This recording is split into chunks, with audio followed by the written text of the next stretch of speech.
Welcome everyone to another Friday special Power Hour. I hope everyone's doing well. Happy Friday. Let me know if my audio is coming in clear. See everyone in the chat here. Mimi, Richard, Jonas, Alim, Digital, Plot, Chadwick. How's it going, folks? Let me know where you guys are tuning in from, city, state, country. And even if you're watching on replay, please do that. I'd like to hear where everyone is tuning in from. A lot of very broad geographical areas on replay that I know during this time that I'm live can't make it out. Well, we got a lot to talk about today. I'm going to kind of briefly set the agenda here. It's going to be kind of a flexible, fun hour. We're going to watch some clips, if I can get them, without copyright, from Ron Barron's conference that just happened. Elon Musk was there, in case you didn't hear. We're going to hear about Ron Barron's interview at CNBC as well. He had two parts of that. Then let's talk about stock actually right now. So Tesla down 4.08%, a really, really weak day considering that the NASDAQ is up 80 basis points, kind of the inverse of yesterday, right? NASDAQ was down 2 or 3%. Tesla was flat. So I guess it kind of smooths out. Amazon's up. The S&P 500 is up. What is down, you might ask? Well, Apple is down 1.3%. Like I said, Tesla is down as well. Netflix is down closer to 4%. VIX is even down. NVIDIA is up 5% today. So it's kind of a mixed bag of stocks. Some up, some down. Hard to really tell what's happening. But we're going to go through some China news as well. Tesla China analyst on Twitter who used to leak the production and wholesale numbers tweeted something out about demand that we should go through as well. But let me read off some places here now. Oh, wow. Okay, a lot of comments. Baltimore, Alexandria, Hong Kong, Lex from Vancouver. Yes. Hey, by the way, I mentioned this briefly on yesterday's video. We had our first ever Juju Gang meetup. When was it? Tuesday? Yeah, Tuesday. We all went for dinner. It was a very small group of people on Discord I think everyone was a Patreon member. And we did like this private dinner. It was really fun. It was awesome to meet you guys. I think I shared some photos on Twitter if you're curious enough, but Lex was one of those awesome people there. And I'm hoping in the spring we can do bigger and better ones, more wider open, and I'll just kind of tweet out where they are and everyone can come by. Michael from Seattle, how's it going? Toronto, Belgium. Paco, how's it going, my friend? Tennessee, Norway, Hong Kong, St. Louis, Florida, Inglewood, Sydney, Leduc, Alberta, how's it going? Tuning in from the ATL, how's it going, Hillary? Juju in hand. Van down by the river. Belen, Australia, how's it going, Paul? Toronto, Sweden, Austin, Stockholm, Sweden. So everyone was telling me that the time was changing in Europe this week. Is that true? Because here in North America, or at least here in Vancouver, time is changing this weekend. I think we're getting an extra hour of sleep, and boy, do we need it. Let's see here. Sweden. Hey, Sanju, how's it going? Yeah, strong Swede presence. Almost every stream. I love it. New York City. Roger from South Carolina. How's it going? Netherlands. Ohio. How's it going, Edward? Portugal. London. Quebec. Mars, Pennsylvania. Is that a real city? Fort Worth. Fort Lee. Washington State. Hillary says, DRK, we should set up an ATL Juju Gang meetup. That's what I'd love to see. You guys should definitely do that. London. Red Sea. Colorado. New Jersey. Side. Peter Chan says, at this point, you're my therapist. Well, I hope we can have some fun today on the stream. Stick around. So we got a lot of content to go through today, but it'll be fun watching it together, kind of like a watch party. All the way from the Philippines as well. Hello, Gabriel. Hamilton. Did it change? Probably not sure. Rich says, anyone interested in LA Auto Show, let me know. That must be happening pretty soon here. Clocks went back an hour on Sunday. Okay, so you guys already did that. Mimi says, do you think I'm lying? No, not. I just didn't get an answer when I asked if you guys changed time, or maybe I did. I just didn't read my Discord properly enough. Another segment that we're having today at 12:30, we're going to have a friend of the show, Hans, who you may have seen on Farzad's channel. He's going to come on and he wants to talk options. He wants to trade options. He has a couple questions about the specifics, the logistics, the P&L, that sort of stuff. And I thought it'd be good content. And he asked if this would be good content, and I totally agreed. To go through like his thinking on options, what he's thinking, if he buys this, sells that, what's the P&L potential, what's the risks, that sort of stuff. So we'll go through that around 12:30. Awesome. Okay, so let's go through some stuff. So First things first, the watch list is so kind of messed that I'm probably going to have to resort to this one, to be quite honest. So you'll see at the bottom of the barrel, we have Roku, Lemonade, Shopify, Tesla, Netflix, SoFi, Arc, PayPal. Those are kind of the losers for the day. In terms of winners for the day, we have, let's see here, Neo is up 15%, XPEV, Xpeng Motors is up 13.78%, Square is up 12%. What happened with Square? ETH is up 7%. So if you don't know, there's some more rumors going around China's zero COVID strategy being laxed, and I think that's what's contributing to a lot of the strength in the Chinese autos. But that still doesn't add up to me why Tesla is so down on a day like today. I guess I saw, I guess it sort of makes sense if you think that potentially there was traders front running this Ron Barron Elon Musk interview, and they were hoping for some sort of headline. But and the only reason I even go down that route is because I look at the Nasdaq and I just don't get what the relative calm or strength or weakness is on the day. It's kind of out there. But let's go through some clips here. I'm just going to sign into. Oh, sorry, folks. I'm just going to sign into this as well. Okay. Oh, sorry, not Square. Block. That's right. Yes. Sorry. Still going to call it Square, I feel like. Okay, let's go through some tweets, shall we? And I got CNBC pulled up here in case they say anything remotely intelligible. Pharmaceuticals. All right. I don't want to talk about pharmacy stuff. Okay. So let's go through some tweets here. I was trying to quote a couple of tweets or a couple of things that I heard during the conference, but so one of the things is, and this is actually getting I'm not sure if Elon's getting heat on this, but it seems like he is. Elon said, my workload went from 70 to 80 hours a week to about 120. That's crazy. First of all, right? I mean, even 70 to 80, right? But up to 120. So a lot of comments on this tweet saying like, look, Twitter's a distraction. I thought he said was it going to distract him from Tesla, SpaceX? I look at this as a temporary thing while he gets the ball rolling on Twitter. He actually went on to say later on in the interview that once Twitter is kind of set up for success, it'll take way less time than Tesla and SpaceX.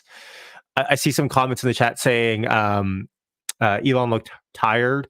He said as much. So if you missed the beginning part of the interview, like the first sentence or two, he said, look, I took a red eye, couldn't sleep. So if I'm more tired than usual, that's why. So you can't really microanalyze that so much because being tired is a very specific attribute to what time of day it is, right? And so if he came from the West Coast, it was an early interview start, right? So there's that. And then Elon shared more than 280 characters worth of insight on the conference. So this is CNBC's rendition of what they heard.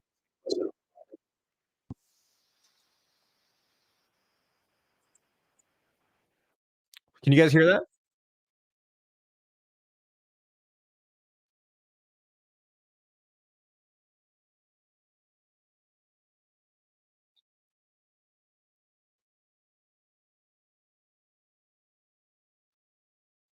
Oh, you guys can't hear that?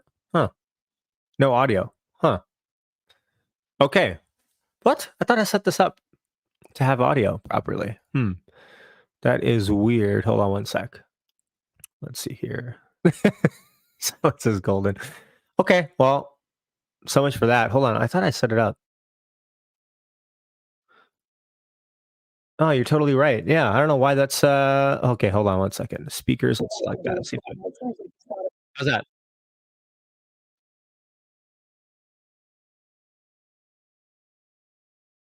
Is that better?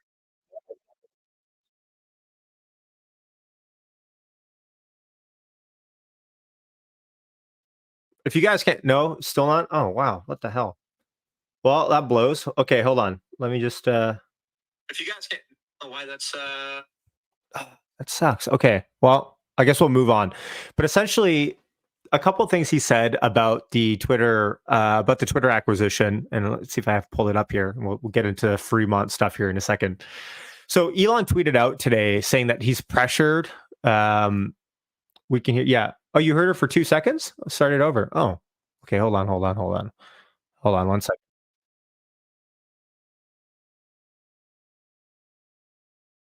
No, it's definitely not working. Okay, hold on.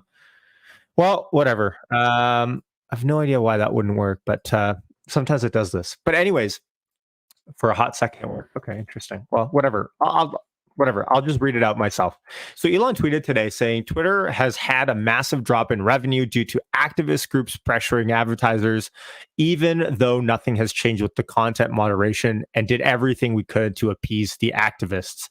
Extremely messed up. They're trying to destroy free speech in America. Well, okay, so let me know your thoughts in the comments on this. Here's generally where I look at this as. I look at essentially advertisers as free market players. If they don't want to play on your platform, that's the price that the platform pays. If an advertiser doesn't want to pay, you can't really force their hand into doing so. The point Elon, I guess, is trying to make is that you have these so-called activist groups, and I'm not sure what he's referring to here, only he would know, that are pressuring these advertisers. Remember, and I tweeted this out actually, and I said this.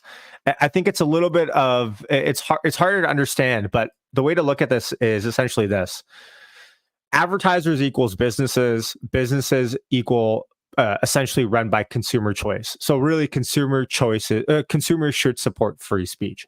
That's the way to look at this. And I mean, I kind of call that the free market. If I don't want to advertise on Rumble, if I don't want to advertise on Instagram, that's kind of up to my business choice. Can't really force me to advertise. Now, here's kind of the thing, though.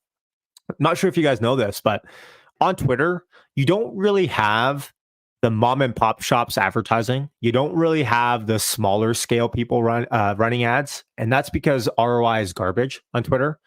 There's no one that really runs Twitter ads. I've yet to meet one person that that runs Twitter ads and that says that they have positive ROI on the platform. So what happens essentially is that you have these big brands, right, that want to pay for exposure.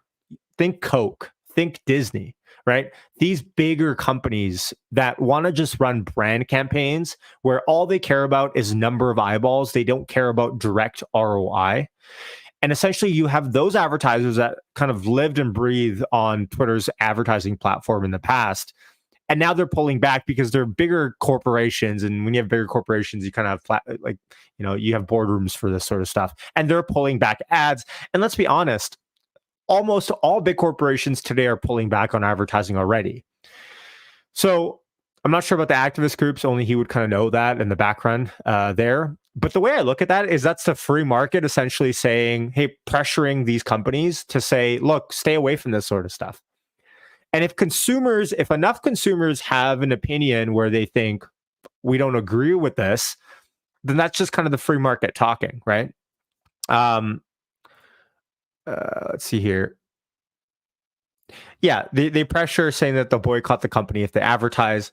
Again, I don't think the activist groups in and of themselves should be listened to. It's the consumers that should be listened to, right? I mean, activist groups theoretically, I'm not sure who we're talking about here in this hypothetical scenario, are just made up of people that want to represent a group of people, right?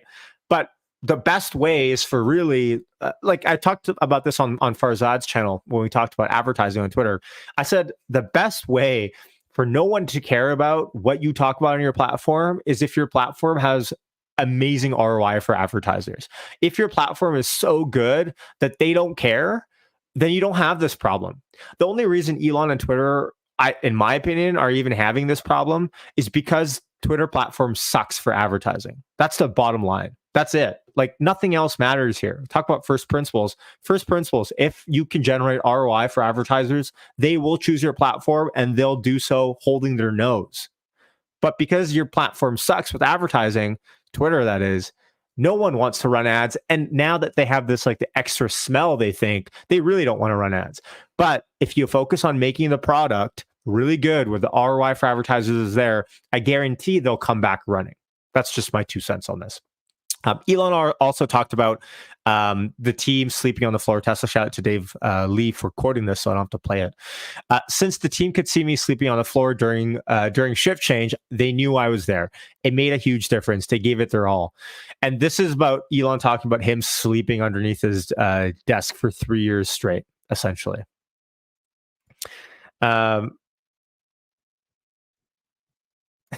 Jose says, is the guy who hates advertising really the best person to run a company that relies on advertising? Well, this is the thing. Elon is trying to move away from the advertising platform and he's trying to move into the $8 per month target. Let's see here. He's trying to move away from the platform relying on advertising and trying to pitch everyone on this $8 per month platform. His essentially his rationale here is if we can increase the hurdle for scammers to enter Twitter, we'll filter more scammers out, therefore making Twitter a better place and making more money with Twitter as well. That's probably what he's thinking. The problem is what happens en masse if people say, screw it, we don't want to get verified. And then you only have essentially scammers that can pay. I mean, regular people like me and you, let's say, don't really want to pay to tweet something out. We don't have to, by the way. You just get prioritized less on the Twitter platform. Your replies go lower. Everyone can see that you're not verified. But the average Joe that uses Twitter a couple times a week or whatever the average Twitter that they defined was doesn't really want to be paying for this, I think. I mean, let me know in the comments if you think I'm wrong. The hardcore Twitter user probably does, but the average person doesn't. The casual scroller, the person that just checks hockey scores, Tesla news, that sort of stuff. So yeah, and Paul actually brings up a good point. Paul says Twitter either becomes a massive social plus e-commerce platform, fintech success, or gets sold off for pennies to remain what it is today. I think the latter half of that probably has a less chance. We were actually talking about this during dinner. We were talking about this on at our Juju Gang dinner, and shout out James. James brought up a great point. He said, I've been to China, I've used WeChat, and it's an all-encompassing platform. And he really sees the vision on this. Like, and I guess, I haven't been to China or I haven't explored in China recently, been around. So I guess I don't see the vision fully, but he sees it. He's like, if this can become a platform where you can do everything from transacting to talking with friends to memeing to TikToking, like this is the all-encompassing app. It's going to be hard. I mean, essentially at that point, what Elon has bought is just a user base. So, well, JJ says, sorry, wrong one. JJ says, Yash, you're not even verified yet. Well, I mean, first of all, thanks for even thinking that I'd be verified. Would you pay $8? I mean, I don't know. I'm less gung ho about it than the average person that's talking on Twitter, to be honest. Now, I reckon I'll probably end up doing it because with Elon talking about content creation on the platform and being able to post full-on videos and being able to monetize and be able to have everything on that platform. Yeah, I mean, as a content creator. But if I'm taking off my content creator hat and I'm just thinking about it as a general user of Twitter outside of just YouTube content creation, like we're talking, like, for example, if I could do live streams on Twitter, and Farzad and I have talked about this for hours, I feel like. But if I can do a live stream on Twitter simultaneously with YouTube and both comments could come into my little feed here that I'm looking at, amazing. I would pay for that for sure. I'm already paying like $30 a month or $40 a month for this Streamlabs StreamYard thing. But if I'm taking off my content creation hat and I'm just thinking I'm just a random dude on Tesla Twitter and Canucks Twitter looking for hockey news, I'm just like, why? Why would I want to pay? The question is, how do you get those people to pay? Exploration makes a great point. Family premium is like $25. I think it's like 15 here. I'm not sure. Actually, maybe it is $20. But yeah, I mean, I pay for YouTube premium. So there is that. I spend too many hours on YouTube though. Yes, indeed. 207.28 said non-Tesla at the moment. Would I pay $3? Yeah, I guess we could play this game, right? Like, where like demand meets supply for me. So, but I see a lot of people saying they would. I also see equally, I feel like a lot of people saying they wouldn't. Where are they? Up here. JRK saying I wouldn't. Should we run it here? Let me run a poll. Let's keep this interactive on this Friday. Happy Friday, by the way, 12:22 p.m. Pacific. Wait, what is this? Hold on, Q&A live. Okay, interesting. I didn't know you could do a Q&A here. Would you pay for Twitter Premium? Yes or no? Ask the community. All right, I just put it into the poll there. ask that or answer that question. Yes or no? And yes, $8 a month is the question. Paul says he needs to make this plus live stream, Discord, Patreon. Yeah, I mean, I can see the vision for that. That might be too small. It's too small of a problem for him to tackle. I kind of tweeted this out. I said, what if you had like, who uses stock twits? Anyone use stock twits? Like, what if you had like a inbuilt platform on Twitter where you could say, I'm entering your trade at this price, and it could age based on the stock price, and charts could pop up, P&L could pop up. You could verify your trade. Like stock twits kind of does that. What if you did like, and Gonzalo said this, what if you throw in a sports scores on Twitter, like fully interactive, all the data on sports stuff across leagues? And then I said, what if you throw in sports betting on top of that, right? And you just threw it all in. I do. Martin, how's it going?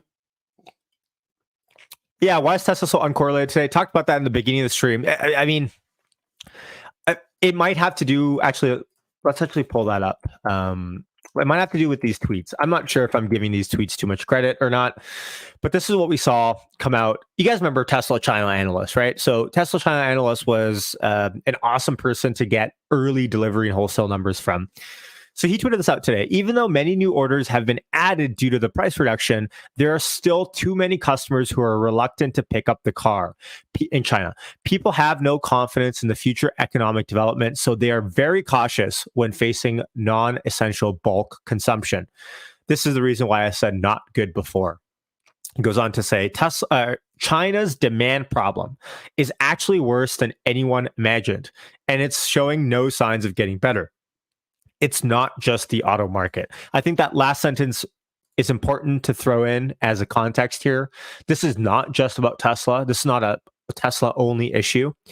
China's GDP is down again. Well, I mean, didn't they report like 40% growth or like something? Sorry, 4% growth or something like that. I don't even know. So it's hard to trust the numbers, right? Out of there with regards to anything. So it's funny because he tweeted this out on October 24th, right? 10 days ago, saying the sales didn't expect that demand in China market was so strong, heart eyes. So kind of a back and forth model here on demand, no demand, demand, no demand. So keep an eye on it. I'm not saying this caused the stock to go down. This was at 8 a.m. Pacific. I pull up 8 a.m. Let me just see what it's done since then. Yeah, I mean, 8 a.m. was right over here. So, I mean, correlation doesn't always equal causation, but it is something to take into consideration at least. Rallying a little bit up here until close, 206.53 sitting on Tesla. The cars have to go somewhere. Yeah, for sure. Exactly. UK came out with a tax for EVs, a road tax. Really? There's a road tax in the UK for EVs? Why? Should be a road rebate. Yeah. I mean, look at the volume today. 85 million. Already way above average in terms of volume. So take that into consideration as well. Okay, hold on. There is a... We can go back up here. Let's see here.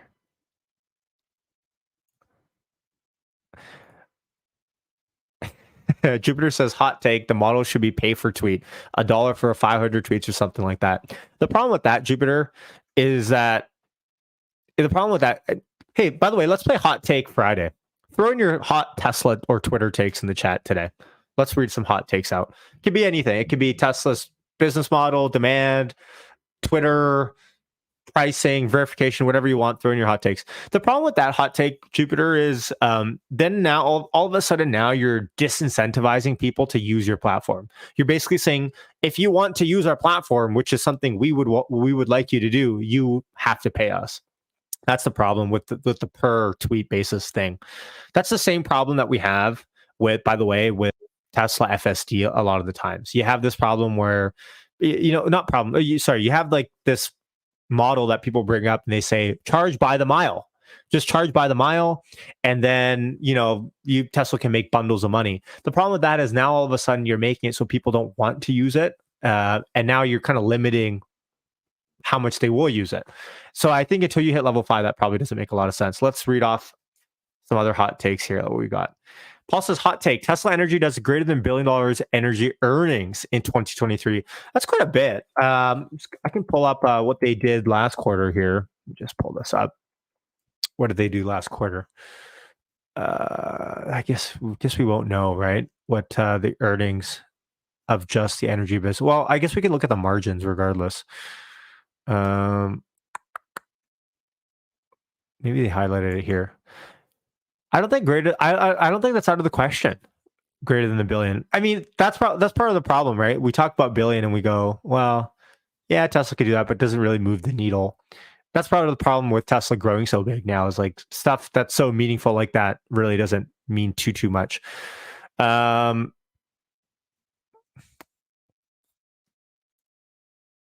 Energy storage grew up 62% in quarter 3, by far the highest. And I think the target margin is 20%, but I don't think we were anywhere close to that this quarter. Whatever, I can't find it now. We got our friend of the show, Hans, here. I'm going to bring him up to the stage. How's it going, Hans? Good. How are you? Good. Happy Friday. And I briefed everyone saying what we're about to do, talk about options. I know you want to place your first options trade soon enough, and you kind of want to ask questions, generally speaking, about options. And I think we're kind of matching actually today. I'm a little bit lighter, but or darker, but oh no, okay, no, you got a cooler shirt on. But everyone say hi to Hans in the chat. Hans, let's talk options. Where are you at with everything, and what is this all about, if you want to give people some context? Yeah, sweet. So I have been a Tesla investor since probably 2017, 2018, somewhere back in there. I really should look up the date exactly when I placed my first trade. But I've never really gotten into the options game. Obviously, like a lot of people in the Tesla space, I've watched all the episodes between Emmett Peppers and Dave Lee and have been intrigued by it, but didn't really know how to proceed. And then have done research, gotten a little bit more down the rabbit hole. And then with prices of stock where they're at today, I feel like, okay, maybe this is a good time to potentially get into some long-term leaps as a long-term investor and hopefully juice those upside returns when the stock finally runs. So yeah, that's kind of the idea. And I've figured out, a lot of the basics, what are calls, what are puts, expiration dates, all that stuff. Finally got set up with Interactive Brokers, have my account, have some money in there that's available to trade. I still hold, in that account, I'm going to hold primarily shares, but then would like to have a small portion set aside to do at least some small options. Awesome. Which and you've also never is a lot more accessible today with the stock split. So between the price coming down and the stock split, I can afford options that I couldn't really afford before. Yeah, especially when we talk deep in the money, like some of those contracts were pretty hefty. When stock was like $1,200 or whatever pre-split. Okay, so let's talk options. So it sounds like you have like a base level knowledge of like calls, puts, maybe even spreads. I don't know, theta, delta, but we can go through anything that you kind of want. Of course, none of this is financial advice for anyone, even you, of course, but we just want to go through some possible I take full scenarios responsibility for my dumb financial decisions. and of course, you don't have to share your Interactive Brokers if you don't want to. I'm not sure where we're at with that. I can share my Webull and we can go through the options chain that way as well, whatever you feel comfortable with. I'm comfortable. Yeah, I can put up mine on the screen, but I don't know if it might be easier for you to actually drive the bus as far as showing things. And then I don't know what the similarities between Webull's platform and Interactive Brokers. So okay, they're not going to be very similar in platform, but if you know what you're looking for, you'll be able to find it. Do you want me to share my screen then, or do you want to share yours? Up to you. Yeah, let's go ahead, and you can go ahead and share your screen, and then I can ask some specific questions. And then if I have some questions about platform, then I can share mine and we can look at that. Let's do that. Let's share my screen. Let's talk Webull. Let's talk options. And folks, if you have any questions about options in the chat, feel free to throw them in. Okay. I think you should be able to see everything here. So what So well, I guess fire away. You drive the bus Yeah, in terms of what so we want to talk. I guess the first just theoretical question is what's the best way to see, okay, for a specific contract at a specific strike price and a specific expiration date, how do I evaluate how that option is going to perform over time? Um, both on like based on a price or based on, you know, Hmm. if you hold price consistent, what will the Theta decay be? yeah, and Yeah. then Okay. how do you Let's do start with that that. also the other way? Yeah, after we get done with that. The other way, as in selling an option, you mean? Or No, so yeah, the first question is how to evaluate an option will perform over a range of stock prices on a specific okay. date or at a specific stock price over a range of dates. Okay. Yeah. So a couple things there. So and I've pulled up January 2025's option chain here that we can go through. Hmm. Currently, Tesla is trading at 206.67. Let's just go with like the 150 strike. The 150 strike, just because it's close. Well, actually, let's go with 160. So first things first is you want to look at your deltas on any option that you buy or sell, and you want to look at your delta and essentially look at that. By the way, for any, and I'll try to keep it basic so anyone can kind of look at it and understand. But your delta is if Tesla stock moves up by $1, how many cents does this option move up by? So it's 81 cents on the dollar, or 80 cents close enough to the dollar, meaning it's kind of like you're buying 80 shares almost. The way to look at this is now delta is going to move. If Tesla goes up by $100, this won't be 80 delta anymore. It'll be closer to 100, maybe 90, 95 or something like that, right? So as we go further and further in the money, you'll notice delta gets higher and higher and higher.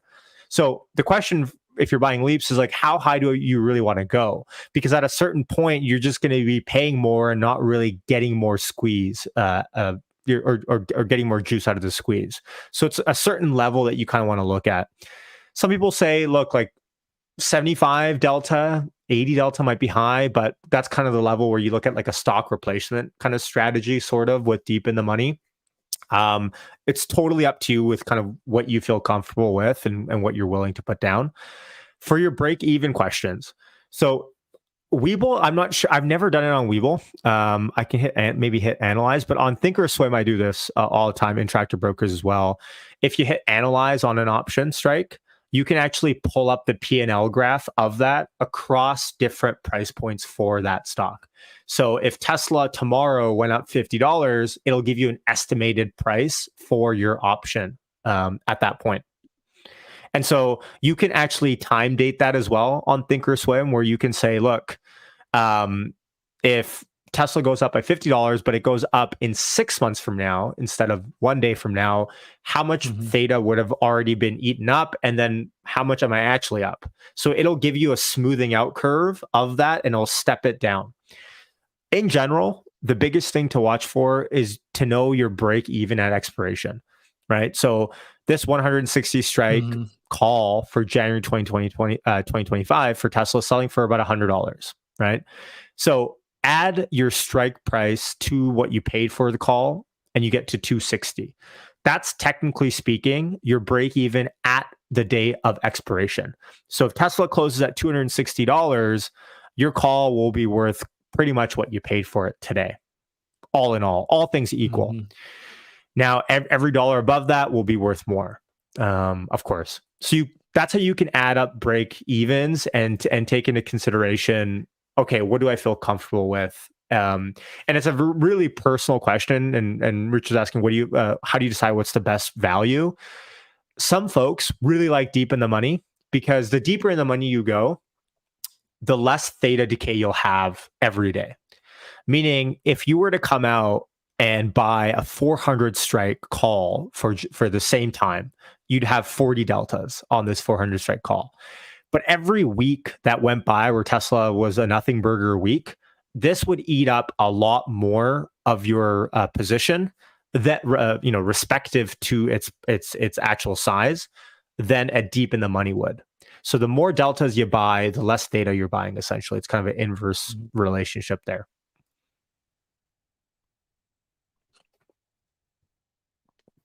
Yes, that makes sense. And for me, I guess what I'm looking for is I have a large portion of just the stock, and so I'm not looking for a stock replacement um, strategy. Like I'm really trying to think about this in along the lines of what a Nassim Taleb barbell exposure would be, like something that is going to have very capped and hopefully small downside, but Mm-hmm. then large potential upside. And so I think that leads me to the other end of the spectrum, right? Where I want a lower delta, something that if the price, like, basically I'm expecting to lose my money unless we see a large Okay. move in the stock price over, but doing it on a leap to where I expect, by 2025, like I think the price should be 5 or 600. Hmm. Okay. So in that case, and I'm going to try to pull it up here on my Thinkorswim instead, just so we can actually get a better idea of this. Hold on one second. It's funny because I haven't used my Thinkorswim analyze thing in so long here, but it's not pulling up here. One second. So yes, so in general, for that sort of stuff, what you want to do is you probably want to look, pardon me, further out the money. Maybe at the money, Mhm. maybe out the money even. Those longer shot bets that you're talking about, if you're wanting to make them, those higher percentage returns that you're going to make are going to be on out the monies. Now, of course, that caveats perfectly Mhm. to what you said, which is you're expecting zero potentially on these trades. Because when you're Mhm. buying out the money, you're not buying any intrinsic value. You're basically Yep. buying fluff and time premium, right? That's essentially it. And so when you're not buying any intrinsic value in an option, those erode really fast. And if Tesla's susceptible to really wide price action, those can remain inflated. And for months where Tesla does nothing, those could deflate really fast as well. So if that's your mentality, I think going in, you probably want to look further out the money. Of course, with the caveat that usually those things usually go to zero. Mhm. So when we look at like a 400 strike, and those are, let's say, $3,000, right? Or Mhm. 2.5 grand if you go, something like 450. Of course, your break even on these. Let's make it easy. Let's look at the 400 strike, for example, and let's just round down. Let's say it costs you $3,000, so $30 to Mhm. buy. Yeah. Well, your break even in January 2025 is $430 on the stock, right? Mhm. And between now and then, a million things can happen. But the best way to look at it is through a P&L graph, which I'm trying to pull up here on. Oh, here we go. Here's the P&L graph. I'll try to pull up on my screen off Thinkorswim. You might already have it on your Interactive Brokers as Mhm. well, but I'll just show you here, So for example. so we're looking at 400s, right? Yeah. Yeah. So I pulled up. Oh, actually, here, let me pull up the 400 strike. I pulled up a different one. This is just for, illustrative purposes, let's say. But essentially, what you have, you'll see here. Do you see my screen there, Hans? Yeah. So the best way to read this weird looking graph, and I don't know why it's glitching, but okay, stop moving. Stop it. Okay, there we go. So the best way to read this graph is that purple line that you see is P&L today or tomorrow based on stock price. And the blue line is P&L based on expiration date. So you'll see, why is it moving around so much? Hold on one second. So why is it doing that? Is that doing that for everyone? I don't know why. But essentially, so that I can't even talk through this. Do you have an analyze tab on your Interactive Brokers that you can share maybe? I do. It doesn't look like it has nearly the amount of detail that yours has, but let Okay, me. I'm gonna try to hold it here with my mouth. It's still doing it. I don't know why it's doing that, but essentially here, the way to look at this is at expiration, your break even is like we talked about, 400, your strike plus the premium that you Mhm. paid, $430. Today or tomorrow, if Tesla went up to $350, you'd be up about $7,500 on this position, which is about double your money, right? And so you So can can, you yeah. what are the two axes here? It's pretty hard to read. Like, what is So the vertical and what is the horizontal axis? this is P&L Okay. On the On the y-axis, trade. and yeah, and then I can't even talk to this. This thing is so glitchy. And on the bottom is different prices of Tesla stock. I'll Okay. try to. And then so does that have how do you correlate that back to time? Like this is if it was that price today or tomorrow, you said? Yeah, so that purple line on top, this is P&L based on with a lot of time premium left. The way to look at this is the gap between the purple line and the blue line is time premium. And so Mhm. as you step closer out of time, this purple line slowly conforms into this blue line here. And this is blue line is your P&L on the day of expiration, right? So this purple line will slowly morph. If I date this up, like up top, it says November 5th P&L. That's tomorrow's P&L. I can step this Okay. up every day, and it'll go closer and closer down, down, down until pretty much it is that line on expiration day. So that's how you look at P&L before anything expires. Gotcha. And then is that purple line affected also by implied volatility? Like if implied volatility went up, would those move? Yeah, it would. It would. This is they actually are generally pretty good, with risk profiling it, so you won't see too much discrepancy. But yeah, of course, if Tesla went up 50% tomorrow, this would be very different for sure. But not this would be as close of a prediction that you can get to project out for what it would be. So if Tesla went up, for everyone watching, this 400 strike call is $3,200. If Tesla went up to $250 tomorrow, your P&L on this would be about $2,000. You'd be up $2,000, which is like 66% P&L based on that stock move. Gotcha. Um, and so what's the best way to view something like this on Interactive Brokers, or how do I get access to Thinkorswim? I think it's something you can actually download on Interactive Brokers. I think if you just if you add your position into your cart or your pretty much your checkout, and then you right click and hit Mhm. analyze. I think it's called the probability lab. I think is what it's called, based off strikes.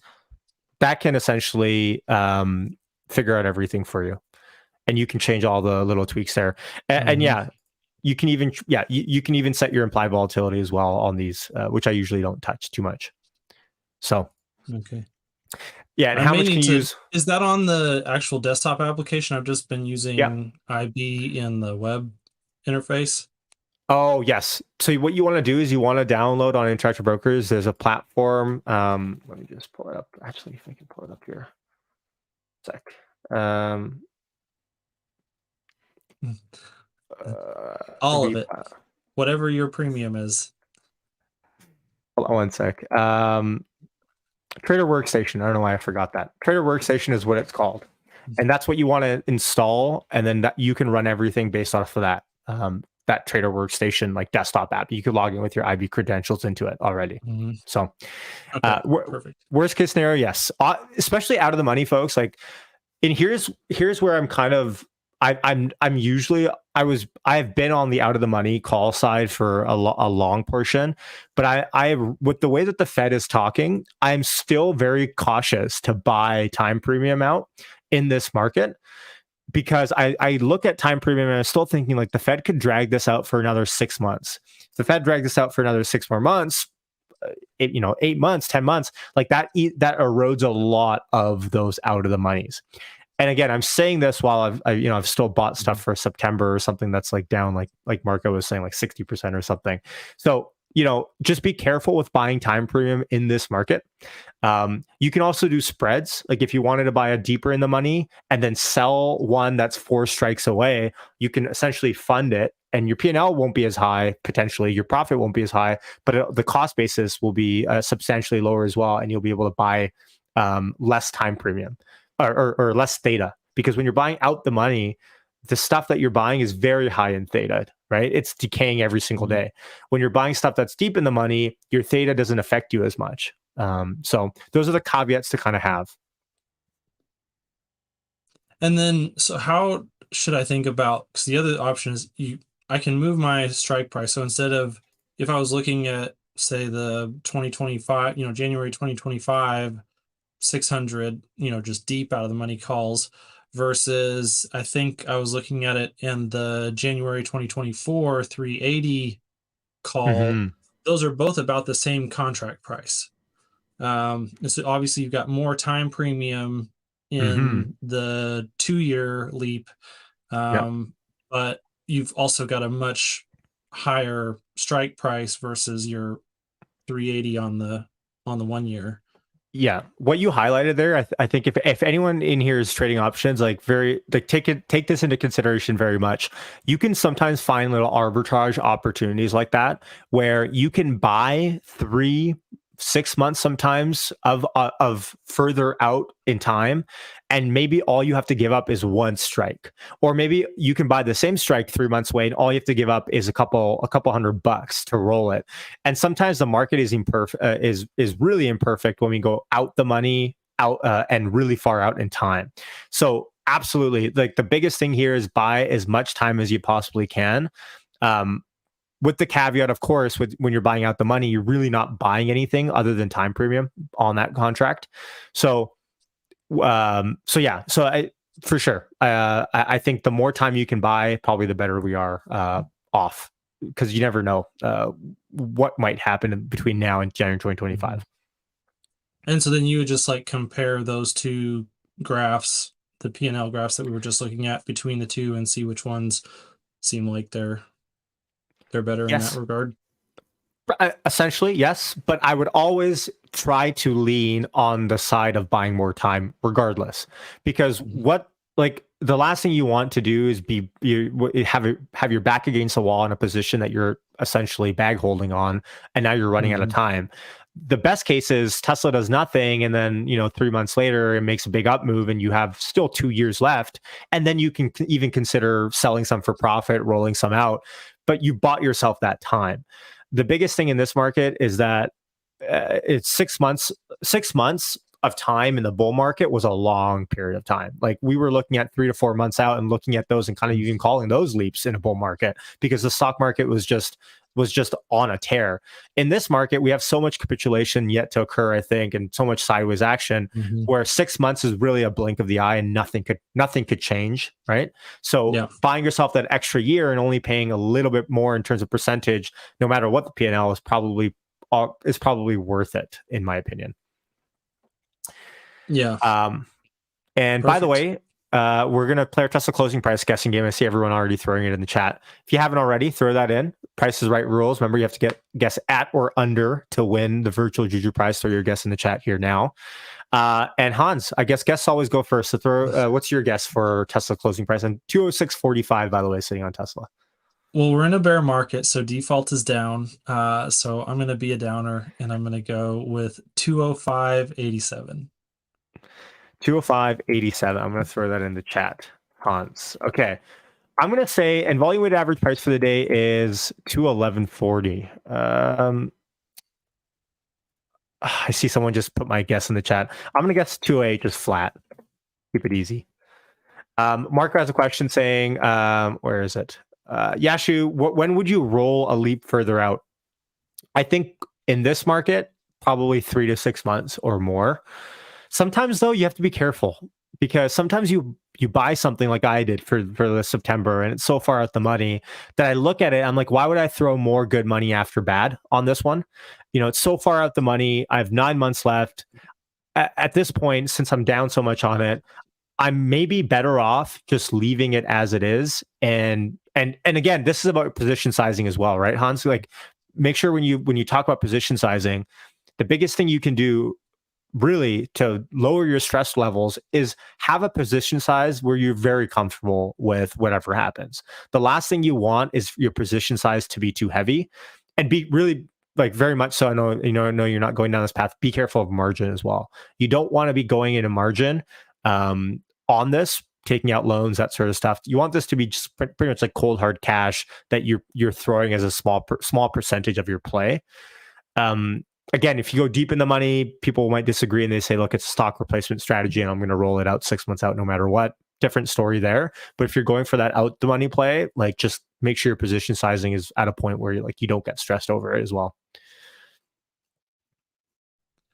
So as far as like, what are the benefits of the stock replacement type strategy as opposed to doing something where you're looking at out of the money, high risk, high reward, and Mm. planning on kind of losing that premium. So if you went the other way and just said, okay, instead of doing a chunk of stock and then a small portion of options that are high risk, if I wanted to come back to the middle and just say no, like what are the benefits of the options route rather than the stock route? Mm. Well, I think return on capital is probably the biggest thing, right? With the out of the money stuff, you can throw in a small amount of money, let's say, relatively speaking, and double, triple, quadruple, like people have 10x stuff when we talk about out the money stuff, right? With the leaps, usually that's not the case. Of course, when Tesla had gone up as much as it had in the last few years, even leaps were having these monstrous lottery type of percentage earnings. But for example, if you're looking at for example, 170 strike January 2025 that I'm looking at here for, let's say, 10 grand. Well, if Tesla in 2.5 years or whatever have 805 days left on this, if Tesla closes at $250, let's say, this is still worth $80 of intrinsic value, right? Like you have that kind of backing, if you want to call it that, on an equity where you look at, you're like, okay, if even if it's here, hopefully, I mean, if Tesla goes down another 50%, like everything's off the table anyways. But let's say if you look at, okay, if Tesla's even at 250, okay, this is probably worth 8 grand still. So I'm putting in 9 or 10 now. You know, even if Tesla's sitting close to where it's at in 2.5 years, I'm still kind of comfortable with where it's at. Whereas without the money, you need the move to happen in that first half of the time period almost. Like if you get to the second half period of owning, like let's say if you bought 2 years worth of time, in that first year is really when you want to see a big move up or a big move down if you're buying puts. Because when you get to the second half of that, now we get like theta starts to erode faster and faster. It's exponential actually. It starts, especially the last 45 days. It's just, it's the trajectory of theta decay is massive, especially out the money. So you need time to be on your side. Whereas with leaps, to be fair, when you're buying so much intrinsic value, you don't really care too much. It's just kind of like a set and forget it strategy. Now, of course, if Tesla goes down like it has 40, 50%, it'll hurt more because every contract is worth like 3 times what you paid for one contract out the money, right? So on an absolute level, it'll probably hurt more. But on a percentage level, you can at least look at it and go, okay, well, at least I'm buying some sort of intrinsic value for now. Gotcha. Thanks. That's really helpful. No worries. Steven says Hans looks more confused now. I hope. I Yeah. hope not.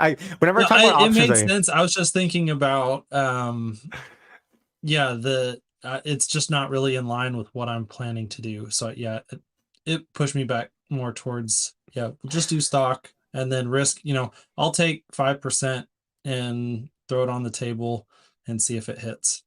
yeah. Well, I mean, people, a lot of comments saying this: sell calls, stock rallies, you miss out.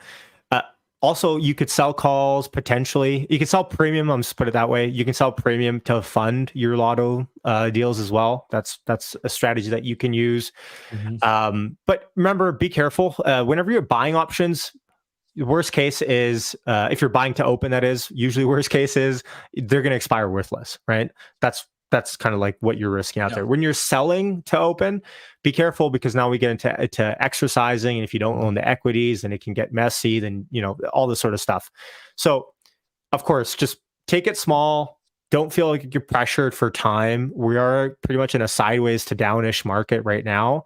Don't feel like you have to time the perfect bottom. If you're waiting for a certain confirmation, feel free to, and Mhm. position size into it slowly. If you're planning on doing X amount of contracts, don't do all of them all in the first day. If you're only planning to do one, then it doesn't, whatever. Mhm. But if you're planning to do like 5 or 10 or whatever it might be, then just take your time. Don't feel like you're kind of rushed into it. And paper trading is a great strategy as well, especially for the first time. Yep. And then to go back when you were talking about rolling your leaps at 3 to 6 months, is that for a 1 year leap, or is that 3 to 6 months for any, like a 2 year, a 1 year? Yeah, I mean, if you're talking lottos, like anything less than a month, let's say on that, then you probably want to buy it with the intention of just keeping it to expiration because that'll keep you from overbuying. Because if you now you have a mentality of like I'm going to sell in a week no matter what, you might overbuy. But if you're talking like leaps, like over a year, let's say in time, especially in that like in this market, the 3 to 6 months timeline is kind of when you want to look at what you want to do with it. I'm kind of sort of there in the next couple of months with my Septembers. I'm just thinking, do I roll it? Do I bother rolling it further in the money, getting more deltas, paying up for that? Do I bother just taking my losses and then rolling out to January and beyond? Like these are the questions that you have to kind of face. I'm leaning towards the just leave it for now and see where this market goes. I'm not convinced. I know a lot of people here are potentially, Tesla's going $140, but I guess we'll see. The market always proves us wrong, no matter what. So, but yeah, 3 to 6 months. You really want to have a plan in place because that last 3 months, especially, a lot of theta decay will happen. Mhm.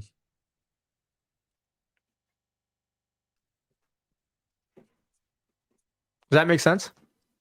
Yeah, yeah, that makes Yeah. sense. I guess but it sounds like to me you're still talking about 1 year. Like you're talking about your Septembers, which you bought Hmm. about September, right? Yeah. Yeah. So, so on something that like the January 2025s, if I was gonna look at those, I need to have a plan before halfway into that, which would be somewhere, like a little less than a year from, or probably about a year from now. Yeah. I the best thing you Yeah. can do, and this is going to be advice coming from someone that needs to take it. The best thing you can do is have a plan going in. If I buy this, this is my evaluation date. If between now and that evaluation date, this contract is trading at double, I'm going to sell. Mhm. If nothing happens, or if I have a stop loss, maybe you can have a stop loss if you want. Maybe you don't want a stop loss, and that's what Mhm. you're trying to go for here is time. Yeah. Then you have an evaluation date. Be like on this date, if if this is my ROI on this date, I'm going to cut everything loose, buy another year out, and then go from there. If my ROI is positive, or like you make up your plan of what you want going into it, because once you're in it, like I am, let's say, now you're emotional. Now you're looking at your P&L every day, and you're thinking, I don't really want to take the loss on this. I should just hold this. Or, oh, this looks really good. This is only going to go up, like obviously. So you get emotional a little bit. 207.53 sitting on Tesla. That's our closing price for the day. So, anyways, but you just kind of get emotional with it. If you can lay out your plan beforehand, set dates, then you're going to be golden, I think. Does that make sense? Yeah. Yeah, that makes sense. Yeah. Cool. Thank you. Yeah. Yeah. No worries. 207.47 closing on Tesla today. Let's see who won the closing price contest today. Let's see here. 207. Hillary, 207.42. That's pretty close. I think that might be our winner for the day. 207.42. Anyone else come close? Hans, you were not far off, right? 205.87. Yeah, a Okay. couple bucks. Let's see who else. 279, I think our winner is Hillary for the day. Let's see here. I think everyone else guessed over, way over, way over. A lot of people guessed. Actually, no, hold on. Sean C, I think, may have won this. 207.40. And what did Hillary guess again? What did I say? I think you said 207.42. Really? There's no way someone got it on the dot. Oh, you're right.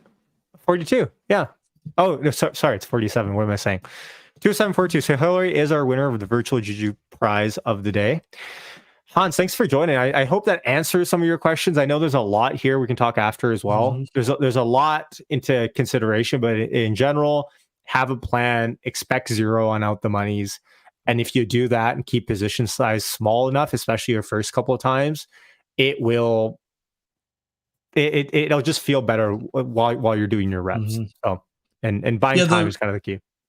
the reason that I kind of like that strategy is because it feels similar to the overall buy and hold strategy that I have. Like it's something that's I'm and I was talking about this on Farzad's channel earlier today. Basically, compartmentalizing risk. Like this money is set aside Mm, to be sink or swim. Like it's either going to zero or it's going to return 10x. mm, And if I if I buy the correct value options at the correct time, eventually it'll play out. Like I know that the stock is going to run to, it'll be probably 4 or 5 trillion in the next couple of years. And so, if I'm playing those options correctly over that time period and I'm just allotting a small enough portion, Hmm. then I think it Yeah. just feels aligned to like a buy and hold. Mm. I love the separating out of risk. I think that's super important. If anyone here is doing any trading or anything like that, be careful with trading with like your checking money or your saving, like, No. set it like pay yourself out in your brokerage account for what you feel like, exactly what you said. Like, this is the exact way I think about it for myself too, is like, when once that money is away, it's away. Like, you're just expecting zero Mhm. on the trading stuff and the option stuff, because when you do that, you'll make better decisions as well. If you are looking at your P&L in a way that you look at for like, and this is for trading specifically, let's say, but if you're looking at it in options specifically, if you're looking at your options P&L based on like, I need this, then you're going to make riskier decisions and probably stupid, Mhm. like way more stupid decisions than if you just separate it out. You already know what you're expecting going in, and then everything from there is just a little bit more rational, right? Yeah, exactly. So, And that's, it aligns with what Dave Lee talks about. You make sure that everything that you need is over here and like that's taken care of and you don't have to worry about it. And mm, then with whatever you have left that you're saying like this is my risk capital, okay, that you have to be willing to lose all of it. And so that's the way that I've approached my stock investing. And then if I say, okay, even within that bucket, I'm going to say 80 or 90% of it is just my buy and hold. And now I'm going to take this little sliver of my little sliver and I'm going to put it towards something that could really go crazy. If I make the bet right, then mm, I think like I that's said, smart. expect it to go to zero most of the time until eventually, hopefully it doesn't. Yeah, I think that's a smart way to do it. I kind of wish I took more of that advice, especially earlier on, instead of dedicating a larger percentage of capital to at the monies or out the monies, especially this since November, really, last year, that huge run up. Taking money off the table, Mhm. putting into stuff that doesn't expire, right? Like shares. Me and my buddy have a joke. We always say like shares are options that never expire, because like all we talk about is options. But like, it's funny because we miss out on just like holding equities often, and this Mhm. market's really changed us in that way, where we kind of look at it a lot more like, just remember, everyone like that's listening as well, you have to also prioritize your sanity, because if you have a huge portion into options or trading, it can work if you're really dedicated on your craft. You're really watching your positions. If you're buying really far out in terms of time, you don't care. It's a different story. But if you're buying shorter term stuff, especially, like, you're spending mental capital every single day managing those positions, whether you do anything or not, you're watching them. And so that can really eat at your productivity as well, your mental sanity. So there's a lot of things to consider here, but I think you're on the right track with buying as much time as possible and only throwing in a small percentage where you're comfortable losing it. I think that's the best way to go. And a lot of people are saying look into selling premium as well, which Mhm. we can talk about later, and maybe you can even use that to fund your YOLO buys if you want to call it that. Mhm.